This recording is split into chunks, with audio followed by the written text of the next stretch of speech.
Kohtusaalide ametlik kõne on üha enam asendunud sotsiaalmeedia käraga, kus hinnanguid antakse sageli juba enne ametlikku kohtuotsust. Riigikohtu esimees Villu Kõve hoiatas kohtunike täiskogule, et kontrollimatu laim internetis ohustab riigi usaldusväärsust.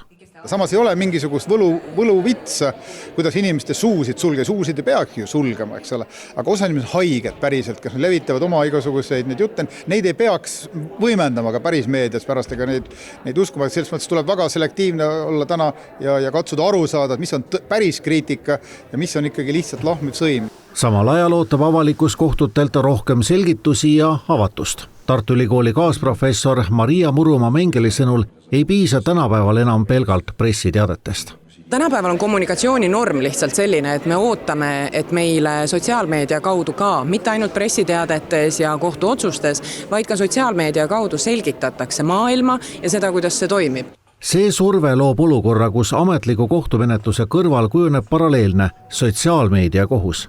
Vandeadvokaat Maarja Pild-Freibergi sõnul võib emotsionaalne arutelu hakata varjutama tegelikku õiguse mõistmist ja enne otsustamist ei tohiks kohtunik sotsiaalmeedias käia. Enne otsuse kirjutamist oleks ilmselt parem seda siiski mitte teha, sest me teame, et teinekord paistab, et see kohtupidamine on juba seal sotsiaalmeedias ära peetud, et on selline sotsiaalmeedia kohus.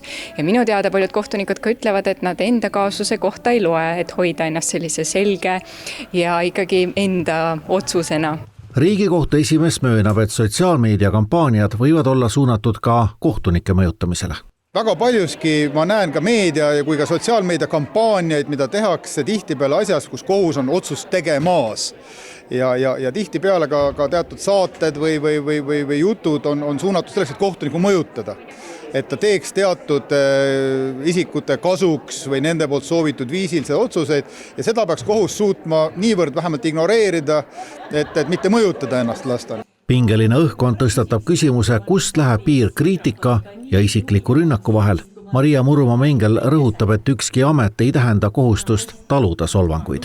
Seetõttu tõepoolest on teatud ametid, kelle puhul seda kriitikat tuleb rohkem, aga on vaks vahet, kas me räägime kriitikast või me räägime lihtsalt labasest sõimust.